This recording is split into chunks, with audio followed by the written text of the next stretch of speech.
Yes guys, this is totally another Roblox is saved video. Just kidding. But seriously, if you have looked at some news regarding how this new update is going to be the literal demise of the Roblox platform as a whole, right now I'm not going to doom and gloom every time a new feature drops because we really need to sit down and look at what is actually happening with this new developer update. Now sure, there have been a whole lot of updates that have been very detrimental to its own player base, but I just don't think this update in particular is going to end everything as some people might claim. So what we're going to look into today is a new publisher in Kormanx rolling out on this very day, May 19th, and now there's this huge panic over developer paywall that is allegedly going to destroy indie developers and push all the young creators off the platform for good. We're going to dive deep into the actual facts of the new systems being put in place to see what the staff actually said and why a specific refundable fee is actually a really smart way to stop bad actors from ruining the platform while still supporting the honest creators who just want to make fun games. We'll also talk about how the company is even giving out free subscriptions to help out the current creators, which is something we really need to consider to get the full story of the update rolling out today. But before we begin, make sure to leave a like and like this video and help me reach 20,000 subscribers because that would mean the world to me, guys. And without further ado, let's get into it. Now to begin, we need to establish the context of what is going on with the platform right now, starting on May 19th. So the platform is rolling out new rules regarding how games are pushed to the public, specifically targeting the availability of games to younger users on the platform. Initially, this caused a huge wave of anger across the community because it looked like the only possible way to publish a game for all ages was to be forced into paying a $5 monthly subscription just to keep your creations alive and playable for your audience. And obviously that sounds really bad on paper because the whole appeal of the platform for the past decade has been that it is entirely free to play and completely free to create for anyone with a laptop or PC or whatever. Now in my initial coverage of the situation, I did think it was going to ruin the next generation's developers who will be priced out of their own hobbies, but what we shouldn't forget is the severe crisis the platform has been dealing with behind the scenes regarding malicious users taking advantage of the pre-publishing system. For a very long time now, the website has been completely flooded with sophisticated bot networks and bad actors who just constantly spam and publish highly inappropriate games faster than any moderation team could ever hope to catch them and take them down. These people create thousands upon thousands of anonymous burner accounts and just flood the servers with content that is completely unsafe for the younger audience to be around, and it reaches a point where the platform simply had to build a wall to keep them out. If they did not do something to fix the issues and stop the spam, the entire website could face severe consequences of regulators and parents who would actually cause the platform to shut down. So they were forced to introduce a system that makes it financially impossible for these scammers to keep making unlimited accounts to post their inappropriate games. And this brings us to the actual solution that the staff implemented, which completely changes everything about the new update.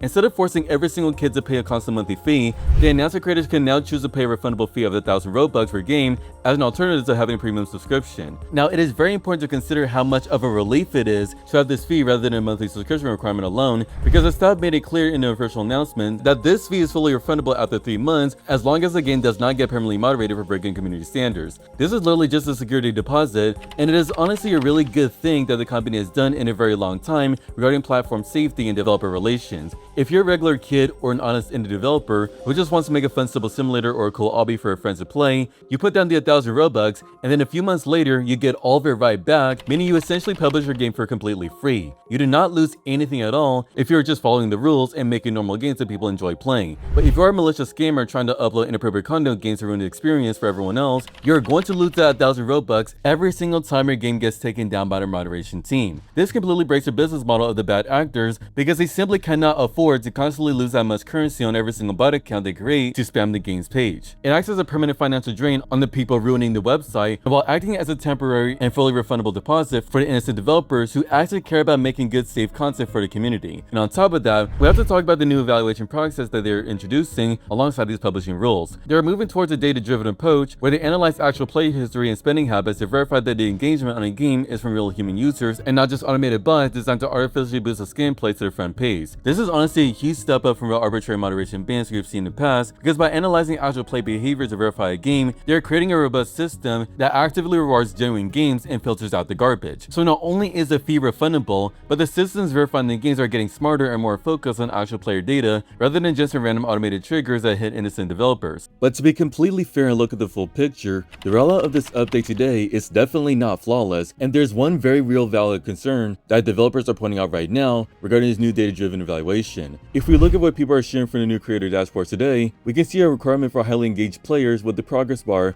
that requires 500 verified players. But as developers on Twitter are pointing out right now, this creates a very frustrating catch for brand new games. How is a brand new developer supposed to organically get 500 highly engaged verified older players on their game when their game's reach is heavily restricted from the very start? We're seeing developers with players sitting in their game for over 2 hours, yet it barely counts toward this engaged player metric because the requirements are so unclear. This only hurts the release momentum of smaller projects that rely on initial hype. And honestly, this is a perfect example of legitimate constructive criticism that we need to be pushing to the company right now. But this isn't necessarily the end of Roblox or the death of gaming development right now. It is just a very badly tuned algorithm that the staff members generally need to turn down. The idea of using player data to filter our bots is a smart concept, but the actual threshold of 500 players is currently way too steep and confusing for a beginner to reach. This is exactly why we need to defer our attention away from focusing on non-issues like a $10 refundable fee, and instead focus our feedback on the specific engagement threshold so small games can actually get off the ground fairly. We have to talk about how the platform is actually handling the transition for people who are already making games right now. The staff announced that they are covering the cost of the subscription for about 100,000 existing creators for the next 6 months. Yep, you heard that right. There are tens of thousands of dedicated developers who are getting a completely free pass for half a year to make sure their games stay up, and they have plenty of time to understand and adjust to the new systems being put in place. So it essentially means that a massive portion of the active developer base is not even going to be affected by these financial changes for another 6 months. This grace period gives everyone the breathing room they need to either save up their refundable deposit or set up their verification properly. And on top of that, we need to clear the air and talk about whether kids are going to be completely locked out of game development because they do not have a government ID to verify their accounts. And to do that, we have to look at the official announcements that explicitly state that for developers who are not old enough to have an ID, the platform will enable verified parents to grant eligibility to their kids. This means that children are not necessarily being banned from making games, they just need a parent or guardian to essentially vouch for their account, which is a completely standard safety protocol for literally any major online platform in existence today. But I'm not going to sit here and pretend that handing over your private information to a large corporation is completely risk-free. We literally just saw this happen with other corporations like Discord late last year when a third-party support vendor got hacked and exposed over 70,000 images of government IDs that users sent in specifically for age verification. It is a completely valid fear to have, especially since Roblox accounts themselves are constantly being targeted by malware campaigns right now. So while the company is not necessarily trying to kill a childhood dream of learning how to code, and they're generally just trying to make sure developers are accountable humans instead of automated bot farms, it is very understandable why so many users and parents are hesitating to hand over the highly sensitive personal data just to publish a game. It really shows that we really need to think for a second instead of running to pure panic, especially regarding the issue of platform safety. Yes, I know I'm picking the unpopular side of all things and saying that Roblox is actually doing the right thing for once, especially after they backed down from the Plus subscription only requirement for making games and provided a reasonable and refundable alternative. But honestly, if you really care about the platform enough to play it or even talk about it, you're gonna have to realize that being outraged over every single update, good or bad, is gonna make it a lot harder for the community to push back against updates that are actually harmful down the line. When there's a massive panic over an update that actually gives developers their money back, it can really hurt the credibility of the player base. The company might just look at all the negative feedback and assume they will complain no matter what, which means they might stop listening when people have real constructive criticism for future issues. If they want the platform to respect the creators, I know I might get dumb for this, but we really need to be fair about the updates that actually make sense. A platform with millions of daily users cannot just operate like a lawless paradise forever, and building proper safety gates is necessary to keep their website online for everyone. The 1,000 Robux refundable fee is a solid gate that keeps the spammers out while letting honest creators get the deposit return,